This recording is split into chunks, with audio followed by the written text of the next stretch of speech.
بدلے میں عمران خان صاحب سے ان کی فیملی کی ملاقات بھی کروا دی جائے گی، لیکن کوئی ملاقات نہیں کروائی گی۔ پاکستان تحریک انصاف نے یہ پھر دوبارہ اعلان کر دیا ہے، انہوں نے کہا ٹھیک ہے، آپ نے ہمارے سے گارنٹیاں بھی لی، ہم نے گارنٹیاں دی بھی، آپ نے کہا تھا عمران خان کے بارے میں کوئی خبر باہر نہیں آنی چاہیے، ہم نے کہا ٹھیک ہے، آپ نے کہا بشرا بی بی کے ساتھ ملاقات ہوگی لیکن عمران خان کی خبر باہر نہیں آئے گی، پاکستان تحریک انصاف نے کہا ٹھیک ہے۔ آگے سے جب پاکستان تحریک انصاف نے یہ کہا کہ عید کے دن یا پھر منگل کے دن فیملی کی ملاقات ہونی ہے، انہوں نے کہا کہ ٹھیک ہے، اگر آپ گارنٹی دے رہے ہیں تو پھر ہم یہ گارنٹی مان رہے ہیں۔ اب خبر یہ آئی ہے کہ کسی قسم کی عمران خان کی فیملی کے ساتھ ملاقات نہیں کروائی گئی۔ اس اعلیٰ شخصیت سے یہ بھی ڈسکس ہوا تھا کہ اگر آپ اس بار عمران خان کی فیملی کے ساتھ ملاقات نہیں کروائیں گے تو پھر اگلے منگل کو پاکستان تحریک انصاف ایک بہت بڑا جو ہے وہ پروٹیسٹ ریکارڈ کروائے گی اڈیالہ جیل کے گیٹ نمبر 5 کے اوپر۔ اب دیکھتے ہیں کہ پاکستان تحریک انصاف اس حوالے سے جو کال دے دی گئی ہے اس کو کتنا بڑا پاور شو بناتے ہیں۔ سہیل خان افریدی بھی ظاہری بات ہے وہ بھی اس سارے مذاکراتی ٹیم کا حصہ تھے، وہ بھی بڑھ چڑھ کر آئیں گے، اور پاکستان تحریک انصاف کے ورکر کو جس طریقے سے فیک خبروں کے ذریعے گمراہ کیا گیا ہے ان کا بھی غصہ ہے، تو لوگ تو اڈیالہ جیل پہنچیں گے۔ یہ ایک بڑی لکھی پڑی بات ہے اور یہ سمجھنے کی بات ہے، لوگ آئیں گے۔ اب دیکھتے ہیں کہ اڈیالہ جیل کے بعد پاکستان تحریک انصاف کتنا کامیاب پروٹیسٹ کرتی ہے۔ ناظرین کرام، دوسری خبر جو ہے وہ مریم نواز کی طبیعت کے حوالے سے ہے۔ مریم نواز کی طبیعت اچانک ناساز، اچانک ہاسپٹل میں منتقل کیا گیا، اچانک گلے میں انفیکشن یا کوئی اور سوشل میڈیا پہ کچھ چیزیں ایسی چل رہی ہیں، بتایا جا رہا ہے کہ ان کو گلے کا کینسر ہے۔ اس سے پہلے بھی خبریں ایسی آئی تھیں کہ مریم نواز کے گلے کا کوئی کینسر ہے، اللہ تعالیٰ ان کو صحت و سلامت رکھے۔ چاہے کسی کی بھی بیٹی ہو، کسی کی ماں ہو، آخر وہ ماں ہوتی ہے، بیٹی بیٹی ہوتی ہے، اور کہتے ہیں کہ دشمن کے لیے بھی اچھا سوچنا چاہیے، چاہے اس کے جتنا کردار ہو، چاہے اس نے پاکستانی پنجاب کی بہنوں کے دوپٹے نوچے ہو، چاہے ان کے ساتھ زیادتیاں کروائی ہو، چاہے جیلوں کے اندر جو ہے ان کے ساتھ تشدد کروایا ہو، اور چاہے کس قسم کا بھی ہو، لیکن جب کسی کی تکلیف کی بات آتی ہے تو میرے خیال میں تمام تر اختلافات بھلا دینے چاہیے اور اس کی صحت کے لیے دعا کو ہونا چاہیے۔ میری ان کی فیملی کے لیے، اسپیشلی ان کے بھائیوں کے لیے، اس کے بیٹوں کے لیے، اس کے شوہر کے لیے، اس کے باپ کے لیے نیک تمنا ہے۔ میری دعا ہے کہ اللہ تعالیٰ ایسی خبروں سے انہیں محفوظ رکھے جو کہ سوشل میڈیا پہ چل رہی ہیں کہ ان کو گلے کا کینسر ہے، اور اس سے پہلے بھی ایسی خبریں آتی رہیں۔ بہرحال مریم صاحبہ کو گلے کی کوئی تکلیف ضرور ہے۔ پچھلی بار جب وہ لندن یا پتہ نہیں برازیل گئی تھی تو تب یہ خبر آئی تھی کہ لوگوں نے بڑے واقعات یاد کروائے، ثانیہ مرید کے والوں نے بڑا اس کے اوپر بحث کی، انہوں نے کہا کہ یہ ہمارے ظلم کا اللہ تعالیٰ نے بدلہ لیا ہے۔ پاکستان تحریک انصاف والوں نے جو پنجاب کے اندر ظلم ہو رہا تھا انہوں نے کہا ہمارے اللہ تعالیٰ نے یہ بدلہ لیا ہے۔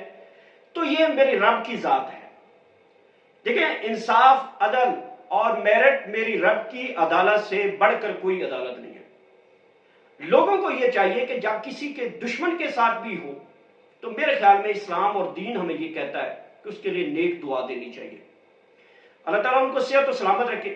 اور جناب یہ خبر ہے کہ رات گئے تک ان کو ہاسپٹل میں منتقل کیا گیا، شریف میڈیکل کمپلیکس رائیونڈ میں، اور ان کے گلے کے اندر انفیکشن ہوا، اور انفیکشن کے حوالے سے ان کو شریف میڈیکل کمپلیکس میں وہاں پہ ان کی ایک نارمل سرجری کی گئی، اور نارمل سرجری کے بعد پھر ان کو واپس رائیونڈ جاتی عمرہ جو ہے وہ منتقل کیا گیا۔ اب بھی جب میں آپ سے بات کر رہا ہوں تو دوبارہ ڈاکٹروں کی ٹیم جو ہے وہ جاتی عمرہ کے اندر موجود ہے، ان کے گلے کی رپورٹس لے کر پہنچی ہوئی ہے، اور اللہ کرے ان کی رپورٹس اچھی ہوں، اچھی خبر ہے۔ اور اس وقت سوشل میڈیا کے حوالے سے میں آپ کو بتاؤں تو پھر ایک مرتبہ ٹرینڈنگ پہ ایک ایشو چلا گیا کہ ان کو شاید کوئی گلے کی تکلیف ہے جس کو کینسر کا نام دیا جا رہا ہے۔ کینسر ایک بہت موذی مرض ہوتی ہے، کسی کو بھی اس کے اوپر جو ہے میرے خیال میں سیاست اور کسی کو اس کے اوپر اتنی بحث نہیں کرنی چاہیے۔ یہ ایک ایسی تکلیف دہ چیز ہے کہ جو انسان کے بدترین انسان کے دشمن کو بھی اللہ تعالیٰ نہ دے۔ تو میں ان تمام سوشل میڈیا کے، چاہے وہ پاکستان تحریک انصاف کے تعلق رکھتے ہیں، چاہے وہ رضوی برادران کی جماعت سے تعلق رکھتے ہیں، چاہے وہ 25 کروڑ عوام ہیں، چاہے وہ 12 کروڑ پنجاب کی عوام ہیں جن کے اوپر بے شک ظلم، زیادتیاں، ناانصافیاں ہو رہی ہیں، لیکن میری ایک دعا ان سے بھی ہے، میری ایک اپیل ہے ان سے کہ اس موقع کے اوپر جب کوئی ایسی تکلیف اگر ہے ان کو تو میرے خیال میں ایسی تکلیف میں ان کے ساتھ اس طریقے کی جو ہے باتیں ان کے اوپر نہیں کرنی چاہیے، بلکہ ان کے لیے دعا گو ہونا چاہیے کہ اللہ تعالیٰ ان کو صحت و سلامت رکھے۔ میری بہت سی دیر سے دعائیں ان کے لیے کہ وہ ایک اہم جماعت کا اہم رکن ہے، اور ان کو ہمیشہ اللہ تعالیٰ سلامت رکھے، اور ان کو سیکھنا چاہیے۔ میں اتنی ان کے لیے دعا گو ہوں کہ ان کو سیکھنا چاہیے، جو بھی ہے بیماری اللہ کی طرف سے ہوتی ہے، اور اللہ تعالیٰ کئی بار دنیا میں بھی اس کے جو ہے وہ چیزیں دکھا دیتا ہے کہ جب کوئی ظالم ہوتا ہے، کوئی جابر ہوتا ہے، تو اس کی اللہ تعالیٰ اسے دنیا کے اندر بھی اسے دکھا دیتا ہے، جھٹکا لگاتا ہے اللہ تعالیٰ، اور بتاتا ہے کہ اگر آپ ایسے ہیں تو میں پھر غفار بھی ہوں، قہار بھی ہوں۔ تو میری دعائیں ہیں اس کے لیے، اللہ تعالیٰ انہیں صحت و سلامت رکھے۔ ناظرین کرام، اگلی خبر کی جانب بڑھتے ہیں۔ وسیم اکرم کی شیطان کو بولنگ، یہ کیا تو انہوں نے شیطان کو کنکریاں ماری ہیں، لیکن جس انداز میں انہوں نے یارکر مارے ہیں شیطان کو، وہ بڑے اس وقت پاکستانی اس کی چس اٹھا رہے ہیں۔ لوگ اس شیطان کی جگہ پہ کسی اور کو تشبیہ دے رہے ہیں اور کہہ رہے ہیں کہ کاش اس کو یہاں پہ وسیم اکرم کو بولنگ یارکر اور کنکریاں اس شخصیت کو بھی مارنی چاہیے، اور وہ شخصیت پاکستان کی نہیں ہے۔ لوگ اس کو بڑا برا بھلا کہہ دیں گے، پاکستان سے اس کا تعلق نہیں ہے۔ تو بہرحال یہ صورتحال بنی ہوئی ہے جناب۔